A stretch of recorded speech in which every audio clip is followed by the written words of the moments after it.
Bon, bonjour à tous, bon, on s'est tous vus. Pour ceux qui ne me connaissent pas, je me représente quand même, donc Frédéric Antoine Santogne, commandant de sapeurs-pompiers professionnels.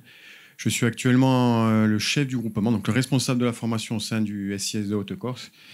Et c'est avec beaucoup d'émotion que je vais vous présenter un peu cette première année de travaux qui a été riche. On a commencé un peu à en parler sur le sujet. Il y a beaucoup d'éléments qui arrivent dedans. Et il a fallu faire le tri, un choix même pour la présentation qui doit faire 25 minutes. Donc c'est un contexte contraint, mais après, bien entendu, on pourra en parler, même si les questions ne sont pas prévues. Donc le sujet,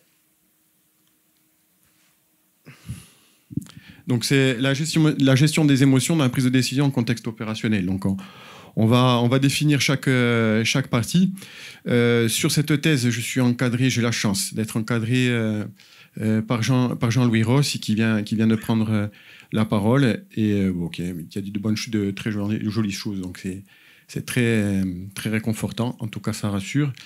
Claude Edevig et Ariel Sissot, qui sont les compagnons, plus que les directions de thèse, hein, qui m'appuient au quotidien, et même si les remerciements se font à la fin, c'est une vraie richesse et c'est un vrai soutien. Alors, on arrive à des âges où on a besoin de soutien, et c'est des vrais soutiens psychologiques et techniques, parce que souvent, les pompiers, on va aller d'un point A à un point B très rapidement, et me rappelle que les étapes, on doit les passer dans l'ordre. Et cet ordre, on va essayer de vous le présenter en plusieurs points. Donc, c'est 6 points où je vais vous présenter un peu le contexte d'étude par une introduction rapide. Ensuite, nous définirons les émotions. Alors, il faudrait 2 ou 3 ans pour rien que sur ce sujet, mais ça va être juste de reparler de cette définition pour savoir de quoi on parle et vers quoi on veut tendre.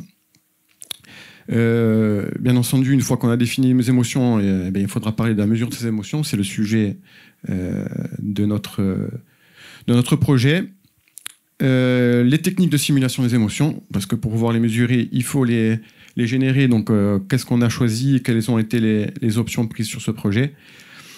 Le protocole qui a été mis en place sur ces premières phases de test et les premiers résultats, sachant que sur les résultats, je les aborderai très succinctement, puisque cet après-midi, il y a une intervention un peu plus complète qui va être faite par l'Université de Toulon, qui a travaillé, notamment Yolande et Sofiane, qui ont travaillé bien dessus. Donc on abordera les résultats, mais ils seront pas... je ne vais pas déflorer le sujet de mes collègues de cet après-midi. Ah, bon, pourquoi ça remonte? Parce que j'appuie sur le haut. Donc, l'introduction, le contexte, donc, ça a été dit, je vais pas m'appesantir dessus, mais les sapeurs-pompiers et policiers municipaux font face à un stress d'origine physique et psychologique unique à leur environnement. D'ailleurs, l'intervention qui vient juste après moi parlera notamment de cette origine physique de notre environnement. Et on le voit avec l'actualité au quotidien, les pressions que prennent ces opérationnels sur les bouleversements climatiques et les interventions qu'on a gérées, mais pas que, hein, sur les risques sécuritaires, notamment avec les attentats qu'il y a eu au Bataclan, avec les attentats qu'il y a eu à Nice. On a des retours d'expérience dessus où on sait que la pression émotionnelle, même si le terme émotion, on en discutait encore hier soir, est quelque chose qui est très connoté chez les sapeurs-pompiers, peut-être aussi chez les policiers municipaux, ces situations demandent énormément de ressources pour pouvoir les affronter. Et les réponses de ces émotions face à ce stress intense peuvent perturber le système de décision. Donc, il a fallu à un moment donné faire un choix sur comment on allait définir ce contexte, et on est parti des définitions qui existent en parlant du contexte extrême. Donc là, je sais qu'il y a Anaïs Gauthier qui a travaillé énormément dessus, qui a produit d'ailleurs sur le contexte extrême. Et d'ailleurs, je le remercie parce qu'elle a été, à chaque fois que je l'ai sollicité, elle a répondu pour pouvoir affiner la réflexion. Et donc la définition du contexte extrême ou situation extrême, ce sont des situations où il y a 3 critères principaux qui le caractérisent. Ça a coupé. Caractérise, donc c'est une forte évolutivité, un caractère très évolutif de la situation, ça change en permanence. on n'est pas capable d'anticiper sur ce qui va se passer. On a un risque pour les personnes, quelqu'un qui est dans un contexte extrême, un sapeur-pompier, un policier municipal, mais aussi, c'était aussi pour les alpinistes ou pour des gens qui font des sports extrêmes. C'est le risque pour sa personne, le risque d'être blessé, le risque de la mort aussi. L'incertitude, on est dans l'incapacité de planifier ce qui va se passer parce que, bien entendu, l'évolutivité du milieu fait qu'on est incapable de placer des éléments pour pouvoir anticiper. Et comme on était dans cette réflexion, et là, c'est le pompier qui reprend sa casquette, il me manquait quand même une notion pour pouvoir compléter ce contexte extrême. Oui, ça me convenait en disant oui, j'y retrouve pas mal d'éléments que je retrouve dans mon quotidien opérationnel, mais il manque quand même une notion, c'est la notion de sauvetage. Les sapeurs-pompiers, les policiers municipaux, quand ils sont engagés sur des missions qui sont contraignantes et qui vont générer énormément de stress et d'émotions, une des notions, c'est la notion de sauvetage. Je pars en mission, sur ces missions compliquées, pour aller sauver quelqu'un, pour aller sauver une maison, pour aller sauver l'environnement. Sans cette notion de sauvetage, à mon sens, on n'est plus dans le contexte, on n'est plus dans le contexte opérationnel qu'on veut définir. Donc cette notion de sauvetage, il faut la garder en tête parce que même si c'est quelque chose qui appartient à nos missions, au moment où je dois faire les choix opérationnels, il est important qu'on comprenne que ça intervient sur le processus de décision. Donc, ce qu'on s'est posé comme question rapidement, c'était de savoir si, pour pouvoir induire ces émotions dans ce contexte opérationnel, on était capable d'induire des réactions émotionnelles à partir d'un environnement qu'on pourrait recréer. Donc, est-ce qu'on était en capacité de recréer cet environnement? Et surtout, une fois qu'on avait replacé les environnements avec ces 4 caractéristiques, on va en reparler, c'était de savoir si on était capable de les mesurer et de savoir l'impact de ces émotions mesurées sur la prise de décision. Je recrée l'environnement, je vois ce que ça impacte et je vois les déviances sur le processus de décision. Donc, le besoin de focaliser sur cette partie pour évaluer l'influence du stress et des émotions. Bien sûr, c'est repris dans la littérature, mais on en reparlera, je vais essayer de gagner du temps. Donc, la définition, bien sûr, les émotions, elles résultent d'une combinaison de facteurs biologiques, cognitifs, sociaux et environnementaux. Je ne sais pas ce qui se passe, ça fait que couper, qui impactent en permanence le système. Et il faut comprendre que ces émotions, donc les facteurs biologiques, cognitifs, sociétaux, environnementaux, on va pas les définir, mais si je parle à mes collègues en disant que l'intervention psychologiquement qu'on va faire de nuit, sous la pluie, n'est pas la même que celle qu'on va faire au soleil et de jour. Pareil, s'il y a du public ou pas du public, les interactions avec l'extérieur, les facteurs biologiques, comment on était fatigué, comment notre système endocrinien fonctionne pour pouvoir gérer enfin, tout ça qui peut impacter les émotions. Bon. Et il faut comprendre aussi que toutes ces émotions sont interconnectées, elles ne sont pas isolées.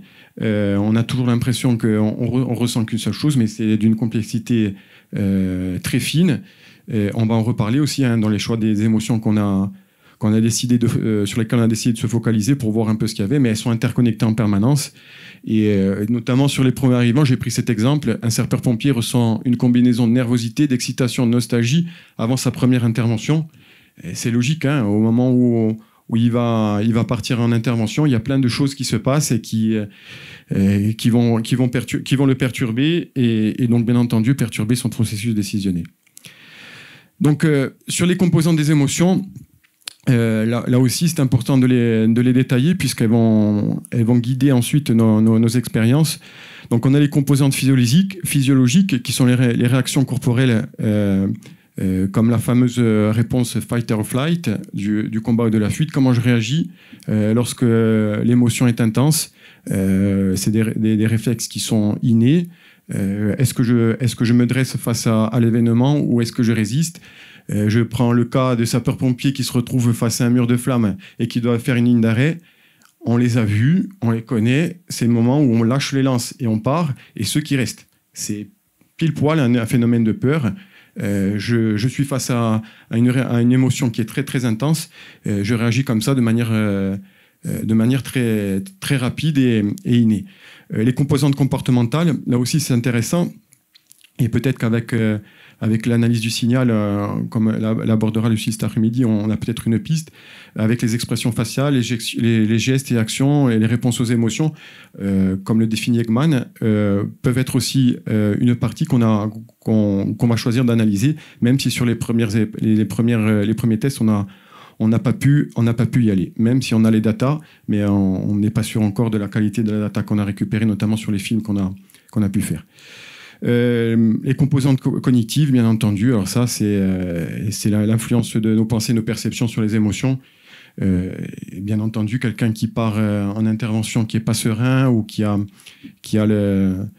énormément de pensées qui peuvent être négatives ou positives, bien entendu, ça va impacter sa réaction aux émotions. Alors, souvent, les émotions sont des mécanismes adaptatifs qui viennent de très loin, notamment pour l'évolution des émotions pour la survie. La peur comme un mécanisme de défense et souvent la joie ou l'excitation qui renforcent les comportements bénéfiques. Sachant que la peur n'est pas tout le temps une émotion négative, elle est peut-être salvatrice aussi, et la joie n'est pas tout le temps une émotion qui va nous rendre plus efficaces. Au contraire, si on va dans le détail des émotions, notamment avec ce qui a été fait sur on va en parler, mais si on va un peu trop loin sur le détail des émotions, une émotion extrême comme la joie peut se transformer rapidement en excitation, et on le sait tous, quand on a des jeunes recrues qui rentrent et qui veulent partir au feu, ils sont plutôt dans l'excitation. Et si ça, on le mesure pas, ils sont capables de pas prendre les bonnes décisions au bon moment parce qu'ils sont dans cet extrême. C'est pas tout le temps la peur qui impacte le processus de décision. Alors, peut-être sur le système émotionnel primaire chez les mammifères, donc ça veut dire que, en fait, les études partent de loin. Donc là, c'est PanCEP en 98, mais on est allé essayer de gratter avec l'équipe pour savoir quel système émotionnel on allait chercher. Et en fait, on s'est aperçu que la recherche s'est basée depuis longtemps, même avec Darwin, sur le fait de prendre que les émotions sont communes à tous, et elles viennent de manière, je dirais, souvent inconsciente, mais parce que c'est des réactions qui sont inscrites dans l'évolution. J'ai l'impression qu'il manque une diapo. J'ai l'impression qu'il manque une diapo. Bon, pas grave. Non, parce que j'étais en train de m'appuyer sur notre diapo et j'ai l'impression qu'il m'en manque une. Bon, c'est pas grave. Je vais voir si la 3 n'est pas passée après la 2. C'est pas grave. Donc vous avez compris que la définition des émotions, c'est compliqué. On s'est appuyé sur pas mal de lectures pour pouvoir les définir. Et d'ailleurs, je remercie aussi Pauline Marie, je ne vais pas citer, parce qu'elle a fait un travail aussi, qui est une étudiante en psychologie, qui a fait un travail de sélection avec nous pour savoir quelles émotions on allait regarder. Donc maintenant, une fois que les émotions avaient été définies, et on a décidé de voir comment on allait faire pour les mesurer. C'était un véritable défi. La littérature dessus est très abondante sur la manière dont on peut mesurer les émotions. Et avec nos collègues du Canada qui arrivent maintenant, on voit qu'on a d'autres pistes encore pour les mesurer. Et je me suis amusé quand même à quelque chose. C'était pour ça que la diapo, je ne comprends pas qu'elle y soit pas, mais j'ai fait un petit inventaire de chaque émotion, comment on pouvait les caractériser par rapport aux sapeurs-pompiers. Quand est-ce qu'on ressent de la peur ? Même si c'est très subjectif, à quel moment on ressent de la peur ? Quelle est, pour un équipier, à quel moment il ressent de la peur ? Pour un commandant des opérations de secours, à quel moment il ressent de la peur ? À quel moment il ressent de la joie ? À quel moment il ressent de la surprise ? Et j'ai fait ce petit travail d'inventaire qui a permis ensuite de caler le protocole expérimental. Donc sur le défi de la mesure des émotions, elle est primordiale dans notre étude, et il existe de nombreuses méthodes pour les mesurer, des méthodes objectives et subjectives. On va les voir. Et bien entendu, il a fallu faire des choix sur cette mesure des émotions, et ce choix a été guidé aussi par la simplicité de mise en œuvre. Vous avez compris qu'on était sur des moments où on devait mobiliser du monde, et donc du coup, le choix de choisir la mesure des émotions a été fait peut-être de manière arbitraire, mais aussi par la simplicité de la mise en œuvre. Donc sur les approches subjectives qui existent pour l'évaluation des émotions, nous avons les auto-évaluations, classiquement l'échelle de Likert, que vous pouvez avoir dans différents sondages, qui permettent de capter les perceptions personnelles des émotions. C'est pas forcément le choix qu'on a pris, mais elles existent.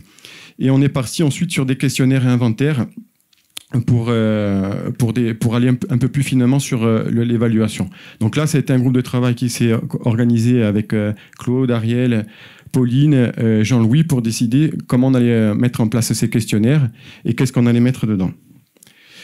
Donc les outils de mesure, alors là c'est des acronymes, mais en plus c'est c'est des acronymes en anglais, donc je ne vais pas m'y risquer. Mais vous voulez que j'essaie? Non. Et les auto-évaluations et les questionnaires, donc on est parti sur 5 modèles. Avec notamment des questionnaires qui vont nous permettre d'évaluer l'état émotif, on dira, des questionnaires qui étaient en capacité d'évaluer le processus de décision, des questionnaires qui étaient capables de voir la réponse émotionnelle, le choix. Donc c'était 5 questionnaires, 5 types de questionnaires qui sont alimentés par la littérature, bien entendu, qui ont été choisis pour faire ces expériences. Donc ces questionnaires ont été montés, notamment avec un questionnaire avant l'entrée en formation pour ceux qui étaient en expérience et un questionnaire de sortie. Et ils ont été construits sur ces modèles et qui sont repris dans la littérature. Donc ce qui nous donne un avantage aussi de pouvoir ensuite faire de la comparaison lorsqu'on reprend des études similaires, sachant que des études similaires sur les sapeurs-pompiers avec cette méthode, il n'y en a pas 50. Donc, mais en tout cas, ça nous donne quelques bases. Les approches comportementales, on a voulu voir, notamment avec l'analyse de l'expression faciale et l'analyse vocale. Alors là, c'est à voir, mais pendant toutes les expériences qu'on a faites, elles ont été filmées en permanence, sous deux angles de prise de vue. Tout est enregistré et on cherche maintenant à savoir si on peut l'exploiter avec notamment de l'IA pour pouvoir aller un peu plus loin. Donc il y a la voix et les expressions faciales. La qualité de certaines vidéos est un peu compliquée parce qu'on était dans une salle qui était ici, pour ceux qui ont vécu les expériences, et qui peuvent poser quelques problèmes, notamment sur la qualité de la lumière. Les méthodes physiologiques, il en existe plusieurs. Donc la méthode physiologique, notamment de la variabilité de la fréquence cardiaque, c'est le choix qui a été fait, mais il en existe beaucoup, hein, notamment la conductance cutanée, la mesure d'activité cérébrale, la littérature dessus est abondante, avec aussi, notamment sur l'activité cérébrale, ça avait été à un moment donné imaginé avec la dilatation pupillaire. Pour les sapeurs-pompiers, c'est quelque chose qui est bien connu parce que ça fait partie de nos critères lorsqu'on arrive sur les victimes. On sait que la dilatation pupillaire peut montrer une activité cérébrale plus ou moins intense. Donc, mais on n'était pas en capacité de le faire dans ces premières expériences. Une fois qu'on a fait ces définitions des émotions, qu'on était au courant de ce qu'on voulait observer, de comment on allait les mesurer, on s'est rapidement posé la question, même si on avait déjà un peu débroussaillé le terrain, de savoir comment on allait induire les émotions. Et le choix a été fait d'aller sur un support numérique dans une salle immersive. C'était aussi la volonté. Donc c'était une partie imaginée de contrainte de pouvoir faire cette immersion dans des outils proposés par l'Université de Corse. Donc aujourd'hui, pour stimuler des émotions, il y a plusieurs possibilités, notamment les stimuli visuels grâce à des images et des vidéos. C'est en train de prendre énormément de force. En plus, avec la réalité virtuelle, on l'utilise beaucoup au sein des sapeurs-pompiers de la Haute-Corse avec le simulateur qu'on a en bas sur notre plateau technique. C'est repris par les grandes écoles de formation de sapeurs-pompiers. L'immersion en images et en vidéo provoquent des réactions émotionnelles intenses. Je parlais tout à l'heure en aparté, avant de commencer, de ce que ça avait pu générer ici pendant les tests, mais également quand on fait des formations dans ces simulateurs, en termes d'émotions, c'est des fois même compliqué à gérer hors dehors du cadre formatif. La musique et les sons, ils ont aussi l'importance pour stimuler des émotions, que ce soit dans des films construits, mais on a tous en tête les films qui nous ont marqués par leur bande-son. Et on a essayé de l'inclure également dans la construction du film. On va reparler. Il existe aussi des procédures, notamment les récits et l'imagerie guidée. Alors ça, c'est peut-être utilisé, Morgane aime en parler hier soir, notamment sur le post-trauma, pour pouvoir faire la relaxation ou la gestion du stress. Mais il y a aussi, et ça c'est bien connu, les tâches de performance stressantes en imposant des tâches lors de ces simulations d'émotions. C'est une technique qu'on a utilisée notamment sur ces expériences. Pour pouvoir aller sur ces tests, et une fois qu'on avait défini les émotions, une fois qu'on savait comment on allait les mesurer et les générer, il a fallu définir ça dans le protocole, des groupes qui allaient pouvoir dire si, en analysant les données, on était en capacité de proposer un test costaud et de pouvoir le comparer. Donc, le groupe qui concerne les sapeurs-pompiers et les policiers municipaux, on l'appelle le groupe cible, c'est celui qui concerne l'étude. Mais il y a deux groupes en amont qui ont été créés. Le groupe pilote qui est constitué de 48 étudiants de l'Université de Montpellier et de Corse, mais aussi, parce qu'il n'apparaît pas dans l'étude et on doit le faire, c'est les pompiers d'Ajaccio qui ont été mis aussi dans le groupe pilote et qui a été piloté par Pauline Marie pendant son stage au sein du 6-2A dans sa partie psy. Donc ça, on va aussi le traiter. Donc ce groupe pilote avait pour but de tester déjà les premiers questionnaires et les premiers éléments du film avec un protocole particulier. Ensuite, un groupe contrôle, dont certains ont participé ici, je reconnais les visages, qui était composé de personnel administratif non sapeurs-pompiers, donc des personnels d'université et des personnels du 6, de A, de B, sont venus se prêter au jeu, je dirais. Et l'objectif, c'était de fixer le protocole, de voir s'il fonctionnait, déjà le temps que ça nous prenait, parce qu'on se posait beaucoup de questions, notamment sur les premiers tests, savoir exactement le temps que ça prenait, et de voir l'articulation entre les différents questionnaires qu'on a mis en place, et bien entendu, ensuite, comment on allait traiter les données qu'on allait recueillir. Donc, une composition de 18 hommes et femmes de différents groupes d'âge et niveaux d'expérience. Sachant que le groupe était plus important au départ, et on est obligé de le dire, c'est que sur le premier test qu'on a fait, on a été obligé de modifier le protocole. Et donc, du coup, comme on a modifié le protocole, on a été obligé d'extraire ces gens qui ont fait le premier test et qui n'étaient pas dans le protocole. Donc, ça nous a fait baisser un peu le niveau de rendu, mais c'était un choix de rigueur scientifique pour le coup. Je les aurais gardés, mais on m'a dit non, donc on les a enlevés. Le groupe d'études, sapeurs-pompiers, policiers municipaux, donc c'est vraiment notre cible. C'est de vérifier que ce qu'on a imaginé en termes de situation simulée générait du stress et des émotions. Composé de 36 sapeurs-pompiers et de 4 policiers municipaux, différents âges et niveaux d'expérience, c'était un choix de faire en sorte que ce ne soit pas que des jeunes ou que des anciens. Tout statut, sapeurs-pompiers professionnels, sapeurs-pompiers volontaires. Et on a eu quand même la possibilité d'avoir 4 policiers municipaux. C'était prévu un peu plus. Puis pour des contraintes d'organisation, on n'est pas arrivé à avoir un peu plus, mais ça fera partie, comme vous l'a dit Jean-Louis, d'une deuxième phase. Donc ce groupe d'études s'est rendu ici sur deux journées. Donc là, pour le coup, c'était vraiment de tester l'efficacité du protocole expérimental, de savoir si le film qu'on avait créé et proposé était costaud et était en capacité de générer les émotions comme on le voulait. Donc 3 groupes qui étaient prévus dans l'étude. chacun, bien entendu, a fait l'objet d'une étude approfondie, ce qui va nous conduire à avoir quelques conclusions quand même. La construction du protocole d'expérience. Donc, il fallait simuler des conditions opérationnelles pour étudier la gestion des émotions. Donc, comme je vous l'ai dit, un film qui a été créé durant les vacances de la Noël l'année dernière, qui a été monté. Ce film avait des caractéristiques bien précises. On va en reparler. Et il devait correspondre à toutes ces conditions pour pouvoir recréer les conditions opérationnelles, donc du contexte opérationnel. Et c'était qu'à partir de ce moment-là qu'on pouvait analyser les émotions, parce que c'était un des critères qu'on a mis en début.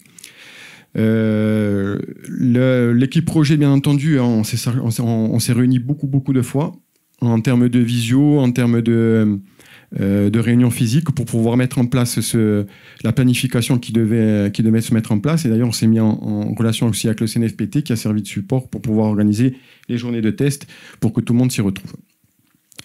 Le choix du scénario qu'on a fait, c'est un scénario hybride qui devait convenir à la fois aux sapeurs-pompiers et aux policiers municipaux. Rapidement, c'était un scénario où on avait une personne qui appelait au secours sans plus de données, sur un ticket départ classique, avec une personne inconsciente. Et en arrivant sur les lieux, il constate que c'est une femme qui a été agressée et qu'on a un homme qui est enfermé dans une chambre qui a sûrement blessé un enfant qui est au sol et avec des cris, etc. Donc, chaque séquence de ce film a été construite pour à chaque fois reprendre des critères du contexte opérationnel qu'on parlait. Donc, à chaque fois, il y a des notions de sauvetage. À chaque fois, il y a des notions d'évolutivité, avec notamment, par exemple, une prise de décision qui doit être faite et un élément qui vient perturber le processus pour simuler la forte évolutivité et l'incertitude qu'il y avait derrière. Donc, ça a été réfléchi, ça a été décrit et ça nous a servi pour pouvoir ensuite faire les mesures derrière, sachant qu'on a pris aussi un ensemble de mesures uniquement pour les sapeurs-pompiers, parce qu'on n'était pas capable d'interpréter pour les policiers municipaux. C'est pendant le film, il y a deux questions qui sont posées à certains moments, à la suite d'un événement, et le sapeur-pompier ou le policier municipal devait transmettre les informations à un plastron qui était sur place de la décision qu'il prenait. Le but, c'était de savoir si, au moment où on générait l'émotion forte, on perturbait le processus de décision, puisqu'on avait une grille simple qui m'avait été soufflée par Emmanuel Vital, qui est ici qui est formateur de premier secours et concepteur de formation, qui m'avait guidé sur la grille en me disant il y a 4 critères qu'on ne peut pas louper, donc du coup, il faut qu'on les mette dans la grille. Et c'est comme ça qu'on a essayé de caractériser la prise de décision, sachant que ce n'était pas le but. Le but, vous avez bien compris que c'était de voir si le film fonctionnait. Donc les outils de mesure, on en a parlé. Donc un questionnaire d'entrée pour connaître l'état émotif avant de rentrer dans la salle immersive avec un questionnaire. Ensuite, une mesure de la fréquence cardiaque d'entrée avec un outil qui avait été choisi, c'est le bracelet CheckMe pour la mesure de la fréquence cardiaque, un outil professionnel. Et bien entendu, une validation éthique du comité d'éthique de l'Université de Corse qui était importante aussi, parce que si on avait fait valider le protocole pour qu'on n'ait pas de souci, étant donné qu'on manipule de la donnée personnelle, même si tout était fait de manière anonyme, il fallait qu'on ait la validation, donc c'était fait. Le protocole expérimental, je voulais rapidement expliquer. Donc, questionnaire d'entrée, la personne arrivée ici dans cette salle se mettait face à l'écran, on l'équipait du CheckMe. Au moment où les premières données remontaient vers la salle de régie qui était en haut, au moyen d'un iPad, on récupérait les données, on faisait dérouler le film et on prenait en direct les mesures de la fréquence cardiaque, de la saturation en oxygène, mais aussi le mouvement. Une fois que le film était terminé, on déséquipait la personne qui ressortait par la porte derrière moi et qui ensuite était conduite vers un autre espace où elle devait remplir un questionnaire de sortie pour savoir exactement sur quelle scène ça avait suscité de l'émotion.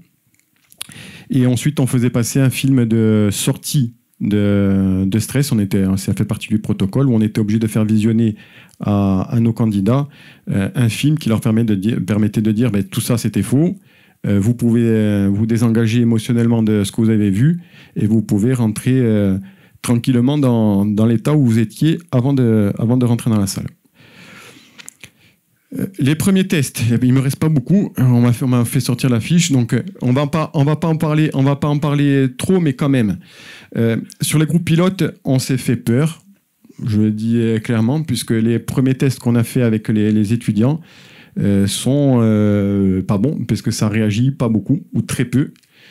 Il y avait un protocole exprès qui avait été défini particulier pour eux et ça réagit pas, ça bouge pas. Nos mesures ne sont pas. D'ailleurs, ils savent pas comment. Pauline et Ariel ne savent pas comment me le dire, en me disant c'est pas top. Sauf que, et on a eu la petite lumière à l'intérieur, c'est que en affinant les stats, on s'aperçoit qu'on a 4 sapeurs-pompiers volontaires qui sont dans le public. Et que les 4 qui ont le plus bougé sur les réactions émotionnelles, avec rien que la mesure au moyen des questionnaires, ce sont les 4 sapeurs-pompiers. On se dit, ok, il y a peut-être quelque chose à gratter.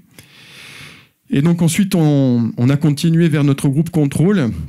Donc les civils, là aussi, c'est pas forcément en termes de résultats très probant, mais on commence à voir quand même quelques signes et on commence à voir que le film arrive à générer des émotions et qu'on arrive à les percevoir sur les données, très faiblement.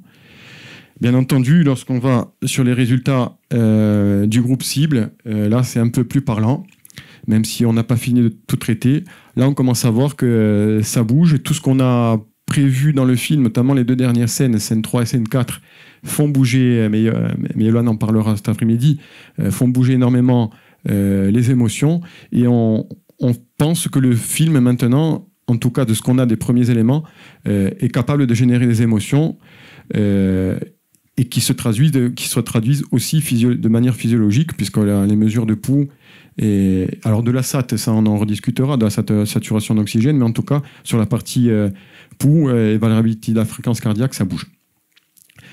Donc bien entendu, alors je vais pas aller plus loin, mais le fait d'avoir des sapeurs-pompiers qui réagissent à ce contexte opérationnel qu'on a défini avec les 4 critères nous permettent maintenant de se dire qu'on peut se projeter vers l'avant en disant si on construit l'outil de simulation des émotions sur ces 4 critères, on a quand même des chances d'avoir un retour positif sur la mobilisation, sur l'expression des émotions, pardon.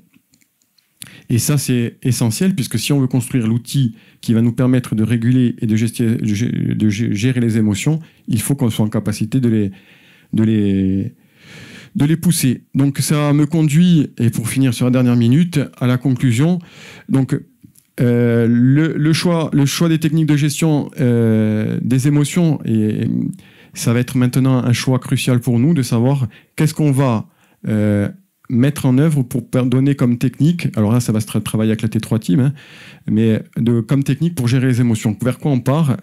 On sait qu'on a dans nos outils, notamment les techniques d'optimisation du potentiel. Ils étaient venus nous faire un petit apport, mais il y a d'autres choses qui arrivent. Donc, il va falloir qu'on définisse qu'est-ce qu'on va proposer aux sapeurs-pompiers et aux policiers municipaux pour gérer leurs émotions et pour être en capacité de les remettre dans les mêmes conditions de sollicitation des émotions et pour savoir comment on arrive à les mesurer, savoir si c'est efficace. On a l'intégration de nouvelles mesures, donc l'analyse du signal, ça va arriver. Peut-être la mesure de la cortisol salivaire, on va en parler. C'était une piste qui avait été évoquée, on ne sait pas si on va y aller, c'est peut-être un peu compliqué à mettre en œuvre, mais on va gratter. La création d'un nouveau support vidéo pour générer des émotions de manière un peu plus professionnelle, parce que là c'était vraiment amateur, je le dis avec beaucoup d'humilité, mais on voit que ça marche. Donc si on y met un peu plus de caractère pro dedans, peut-être que ça sera encore plus efficace. L'évolution du projet en 2 branches, une branche SP et une branche policiers municipaux. On est obligé de séparer à partir de ce moment-là parce qu'il y a quand même des caractéristiques qui diffèrent, mais le process il sera identique.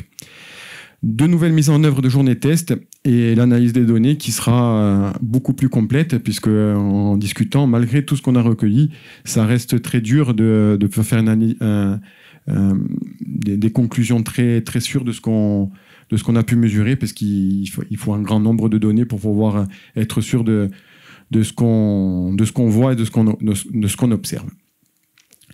J'en ai terminé, j'ai essayé d'aller le plus vite possible. Voilà, j'ai terminé, pas plus de choses à dire. J'ai essayé d'être de vulgariser au maximum la vraie complexité dans ce domaine.